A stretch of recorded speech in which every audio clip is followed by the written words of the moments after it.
Bonjour, bienvenue à cette cinquième retraite, septième entretien, jeudi matin. Le sujet, c'est le discernement. Nous avons toujours l'icône qui nous suit, c'est celle de Jésus avec Jean qui repose son oreille sur son cœur. Alors, pour le discernement, comme on l'a dit précédemment, c'est nécessaire. C'est nécessaire d'avoir notre oreille sur le cœur de Jésus pour l'entendre et pour qu'il nous aide à discerner ce qui est vraiment de lui, de ce qui n'est pas de lui, ce qui est vrai du faux, ce qui est bien du mal. Et dès que nous percevons un mal, que ce soit n'importe où, on le remet à Jésus. Et on permet à l'amour de Dieu de circuler de notre cœur au cœur des autres. Le discernement est nécessaire pour dévoiler ce qui est de Dieu et étudier ce qui n'est pas de lui. Dieu a beau avoir inspiré des écrivains à écrire les textes sacrés, par exemple, cela ne veut pas dire que tout ce qui est écrit dans la Bible parle de Dieu. Quand on parle de guerre, par exemple, on n'est pas en train de parler de Dieu. Soyons honnêtes, il se peut que les auteurs de la Bible aient laissé passer un peu d'eux-mêmes dans les textes et de leur manière de faire de la pastorale dans ce temps-là. Et ceci est important. Un humain n'est pas parfait. Nous sommes d'accord. Nous ne sommes pas parfaits. C'est alors possible que, par les limites personnelles de l'écrivain, qu'il contamine quelque peu les messages reçus de Dieu. Néanmoins, et cela aussi est important à souligner, le message unique de Dieu demeure au cœur de l'écriture de l'écrivain dans la Bible. C'est ce que nous cherchons à révéler depuis le début de cette retraite. Autant dans notre vie que dans la Bible, il est bien de nous poser souvent la question: qu'est-ce qui vient des pensées inhumaines? Qu'est-ce qui vient de nous? Qu'est-ce qui est mal? Et qu'est-ce qui vient de Dieu? Alors, qu'est-ce qui vient des pensées inhumaines qui conduisent à des gestes et des paroles inhumaines? Qu'est-ce qui vient de nous? Qu'est-ce qui vient du mal et qu'est-ce qui vient de Dieu? Ce discernement permet de découvrir Dieu davantage et de le reconnaître plus facilement dans tout ce qui est bon, beau, bien, vrai et réel. L'esprit d'une saine et honnête critique sur nous et sur les textes écrits par des écrivains inspirés de Dieu est nécessaire pour dévoiler les fondements de la vérité dans notre vie et au cœur de la Bible. Lisons ce passage de Isaïe. Quand vous étendez la main, je détourne les yeux. Vous avez beau multiplier les prières, je n'écoute pas. Vos mains sont pleines de sang. Lavez-vous, purifiez-vous, ôtez de ma vue vos actions mauvaises. Cessez de faire le mal. Apprenez à faire le bien. Recherchez le droit. Mettez au pas l'oppresseur. Rendez justice à l'orphelin. Défendez la cause de la veuve. Venez et discutons, dit le Seigneur. Si vos péchés sont comme l'écarlate, ils deviendront aussi blancs que neige. S'ils sont rouges comme le vermillon, ils deviendront comme de la laine. Si vous consentez à m'obéir, les bonnes choses du pays, vous les mangerez. Mais si vous refusez, si vous vous obstinez, c'est l'épée qui vous mangera. Oui, la bouche du Seigneur a parlé. Isaïe, chapitre 1, versets 15 à 20. Nous découvrons dans ce texte que nous sommes les responsables de notre perte ou de notre rapprochement de Dieu. De fait, Dieu ne peut rien faire pour nous aider lorsque nous ne sommes pas en union avec lui. Dieu connaît le mal que nous faisons et il approuve le bien que nous réalisons en son nom.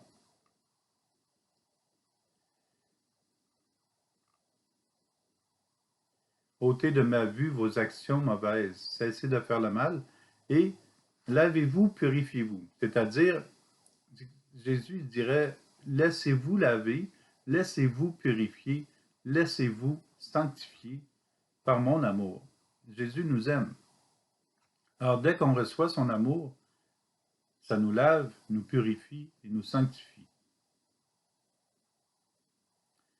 Des personnes dans les différents peuples, en différents moments de l'histoire, ont d'une manière expliquée, inexpliquée, peur de Dieu. D'une manière inexpliquée, ils ont peur de Dieu. Nous observons ce phénomène encore aujourd'hui. Le message véhiculé faussement sur Dieu est habituellement un message de peur ou de catastrophe. Nous pensons à tort que Dieu tient le monde en sa main de fer et qu'il le soumet de force à lui. Son œil semble accusateur. Parfois, nous pensons que Dieu est comme cela, mais c'est tout le contraire de qui il est en réalité. Et voilà le discernement à faire. L'incompréhension de Dieu est comme un voile de peur que nous plaçons devant lui. Voici un exemple. Ah, jour de malheur, le jour du Seigneur est proche. Il vient du puissant comme un fléau. Joël chapitre 1, verset 15. Pourquoi voir Dieu comme le fléau qui nous guette?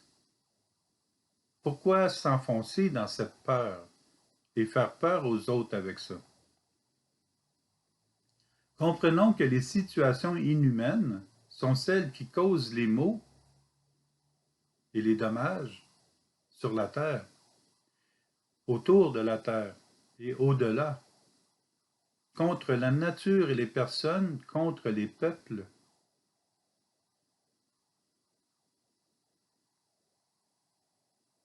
Nous embrumons les pensées, les paroles et les agissements de Dieu. Puis, d'une certaine manière, nous le condamnons. Pourtant, Dieu nous pourchasse de son amour.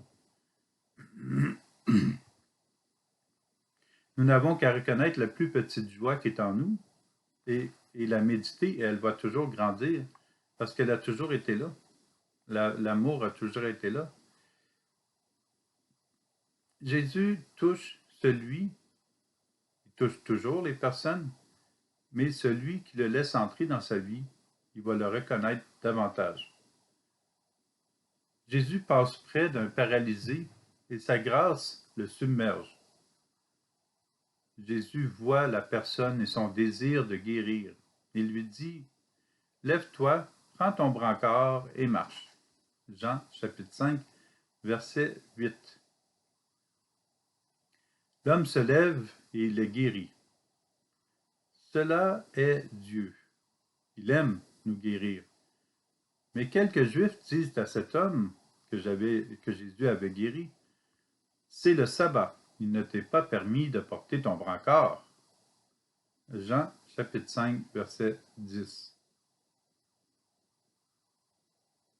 Si ces hommes savaient ce que vient de vivre celui qui vient d'être guéri, ils n'auraient pas fait ces remarques. Quel est le sens de leur vie s'ils veulent empêcher Dieu d'aimer et empêcher une personne de se réjouir? Ils regardent le brancard dans les mains de l'homme guéri et ils jugent la volonté de Jésus. Ils voient l'objet que tient la personne, mais ils refusent de croire en Jésus. Parfois, nous pensons aussi qu'une personne ne fait pas ce qu'elle doit, mais nous la connaissons très souvent trop peu. Demandons à Jésus de nous aider à ne pas juger les autres et nous aider à observer ce que Dieu réalise de beau dans leur vie. Quelle est la beauté de Dieu dans chaque personne?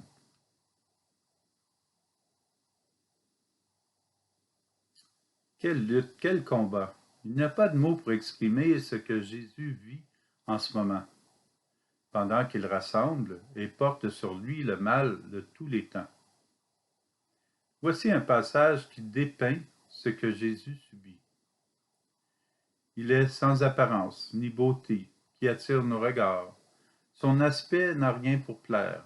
Méprisé, abandonné des hommes, homme de douleur, familier de la souffrance, il est pareil à celui devant qui on se voile la face. Et nous le méprisons. Nous le comptons pour rien. En fait, c'est nos souffrances qu'il porte, nos douleurs dont il est chargé. Et nous pensons qu'il est frappé, meurtri par Dieu, humilié. Isaïe, chapitre 23, versets 2 à 4. Jésus a tout pris le mal sur lui. Il n'est plus reconnaissable. C'est le mal de l'humanité qu'il a sur lui. Et nous pensons que c'est Dieu qui nous frappe. Chaque fois que nous observons la misère dans le monde à cause de personnes malveillantes, Jésus est toujours avec ces personnes. Chaque fois que la personne humaine se dévalorise elle-même et veut fuir la réalité, Jésus est toujours avec elle. Chaque fois que le cœur est torturé comme le corps, Jésus est là dans le blessé, le mal-aimé, le souffrant. Ici encore, des passages dévoilent la souffrance de Jésus. La multitude est consternée en le voyant, car il est si défiguré qu'il ne ressemble plus à un homme. Il n'a plus l'aspect d'un fils d'homme. Isaïe, chapitre 52, verset 15.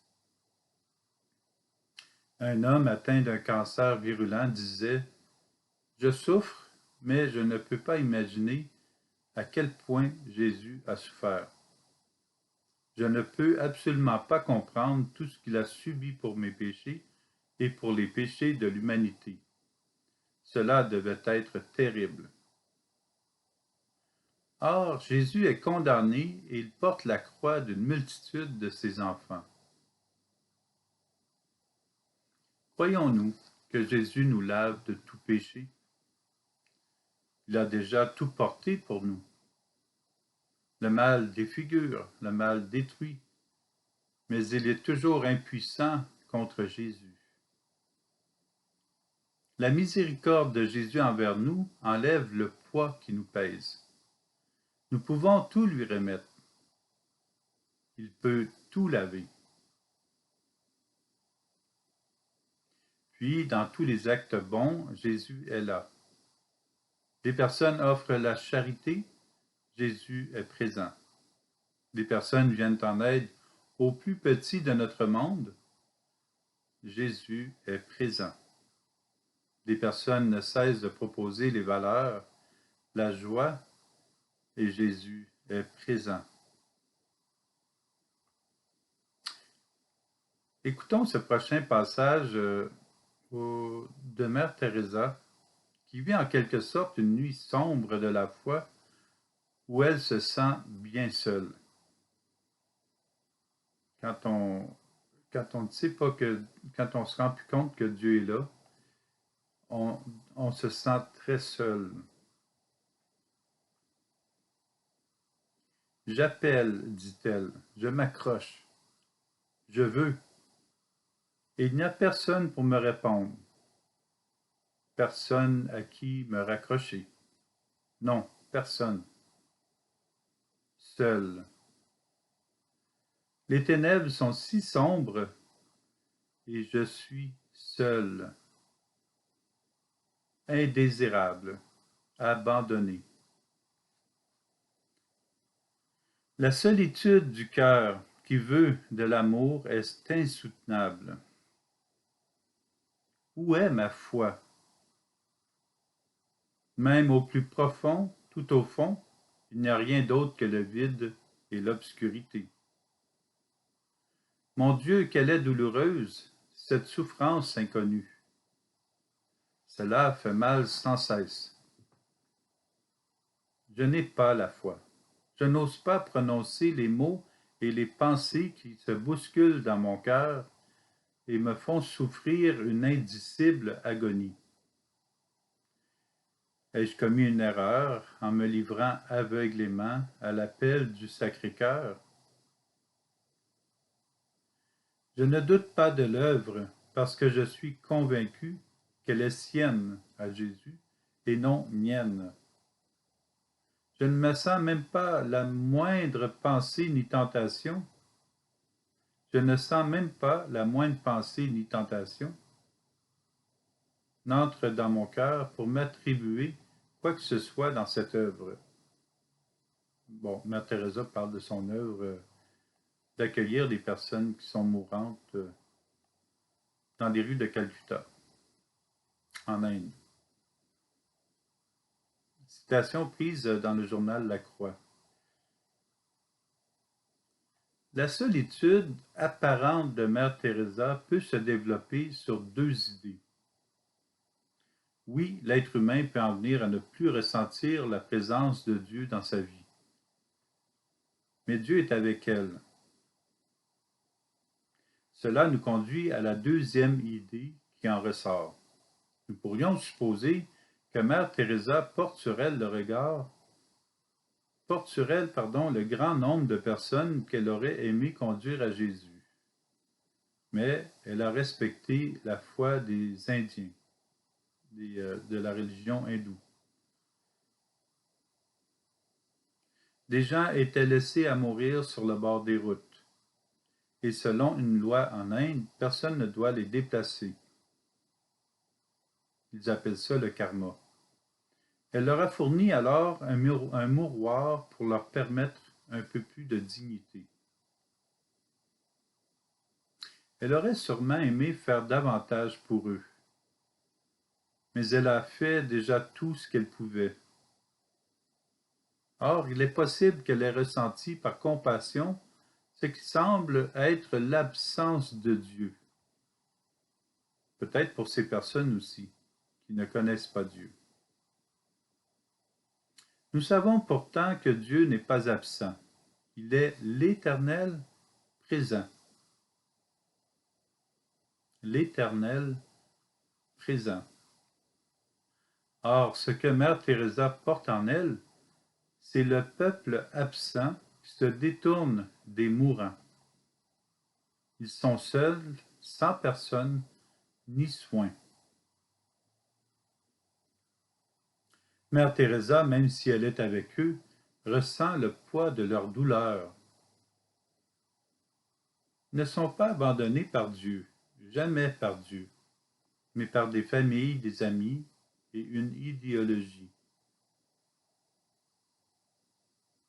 Mère Teresa aurait voulu sûrement subsister pour eux, mais elle entrevoit sa mort devenir une réalité. Elle ressent qu'elle ne continuera pas l'intense, mais aussi l'intime mission qui est la sienne de veiller sur Jésus dans les mourants. En fait, de veiller sur les mourants avec Jésus en eux. Mais Dieu continuera avec sa communauté d'être bienveillant pour la cause des mourants.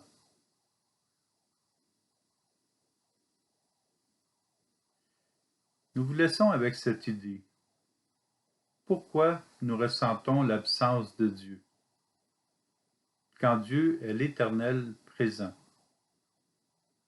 Sommes-nous absents nous-mêmes, ou à un moment donné, on voit tellement de douleur qu'on s'éloigne d'une certaine façon, un brin de l'amour de Dieu? Est-ce que d'autres sont absents de Dieu, se sont éloignés de Dieu?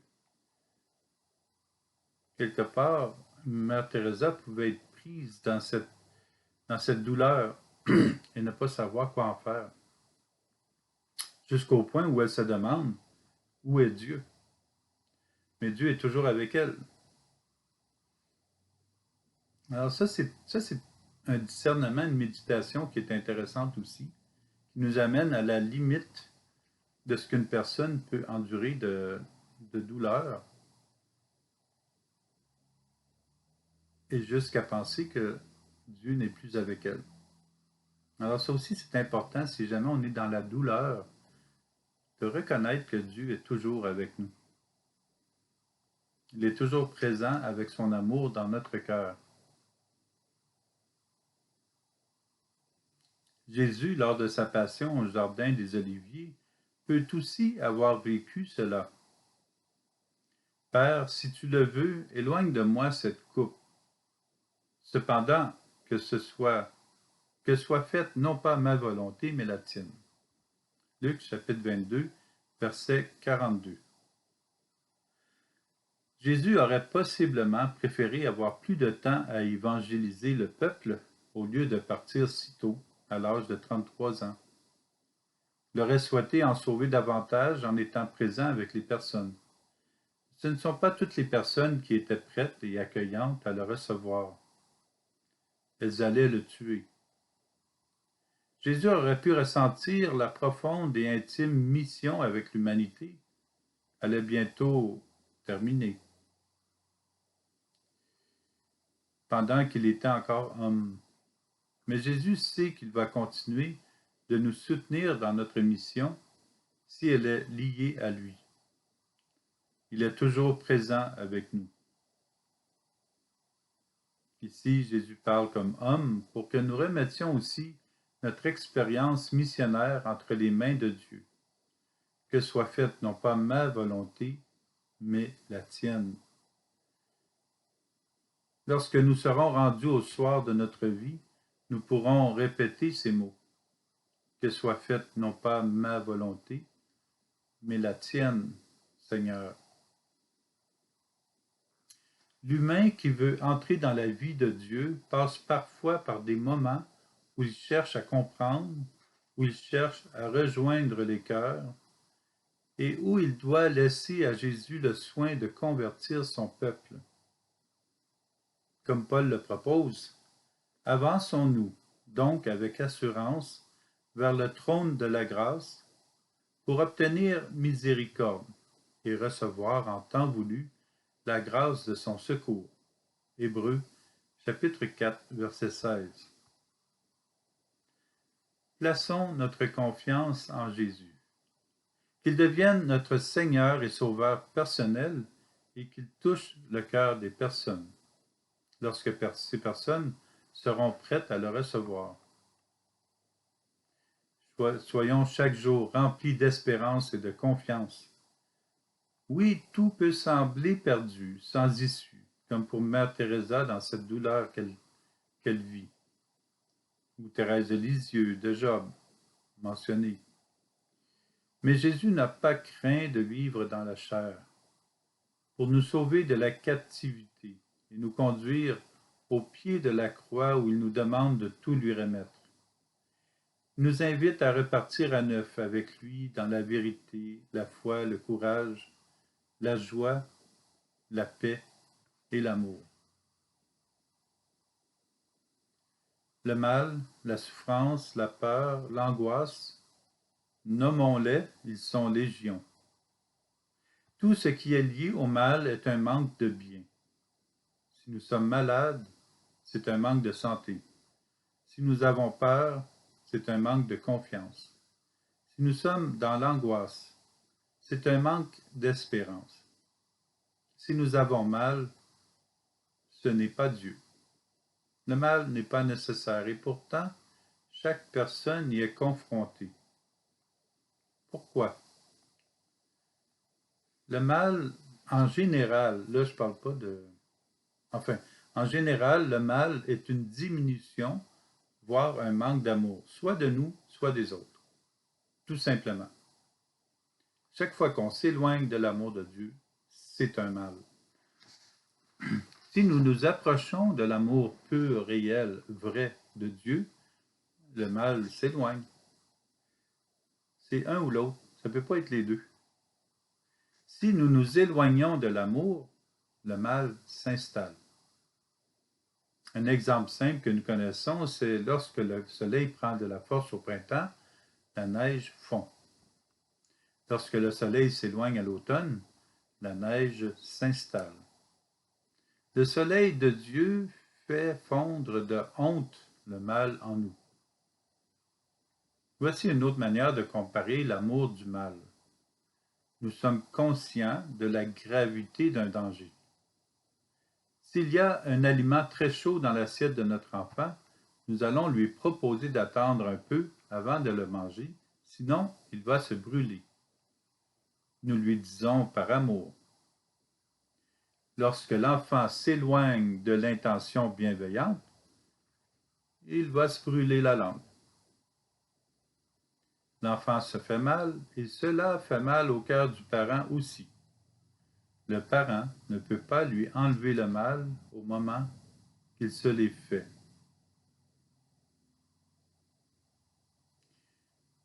Le mal fait de la peine à plusieurs personnes, en plus de nous blesser nous-mêmes. Dans notre société, des personnes perdent le sens de l'autre quand ils agissent mal. Nous avons une multitude de possibilités pour nous amuser. Il semble que c'est compris comme un signe de liberté. Mais c'est souvent le contraire de la liberté.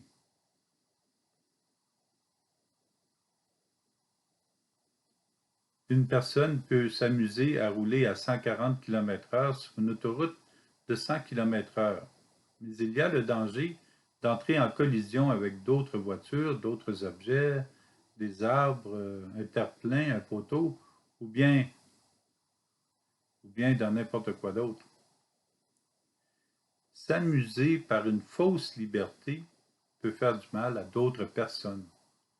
Lorsqu'un accident se produit entre deux véhicules, il y a souvent des blessés et ou des morts. La personne qui n'a pas respecté la limite de vitesse peut s'être blessée, mais en même temps, elle aura peut-être blessé gravement d'autres personnes et tué quelques autres. Il va le porter dans sa conscience. Maintenant, observons davantage l'horizon des conséquences de s'amuser quand on pense que c'est bien. À cause de l'imprudence de celles qui s'amusent, des personnes seront blessées par affiliation, donc leurs parents vont être blessés de la perte de quelqu'un, les enfants, les époux, la famille, les amis. Peut-être que la personne qui a causé l'accident n'en sera-t-elle pas consciente, mais le mal ne fait jamais qu'une seule victime.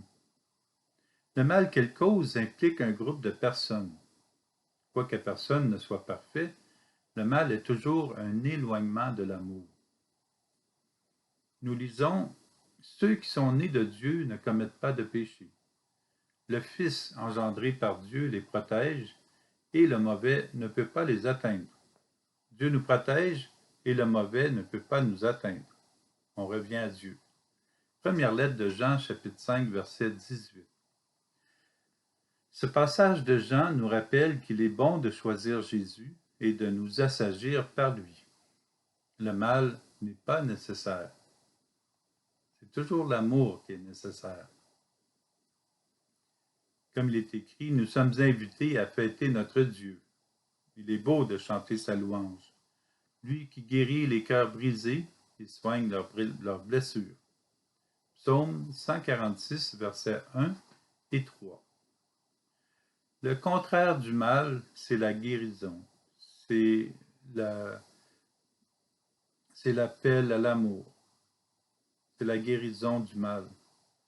Entrons dans le cœur de Jésus par l'écoute et simplement en étant avec Jésus, comme Saint Jean sur cette icône. Jésus, nous voulons demeurer en toi.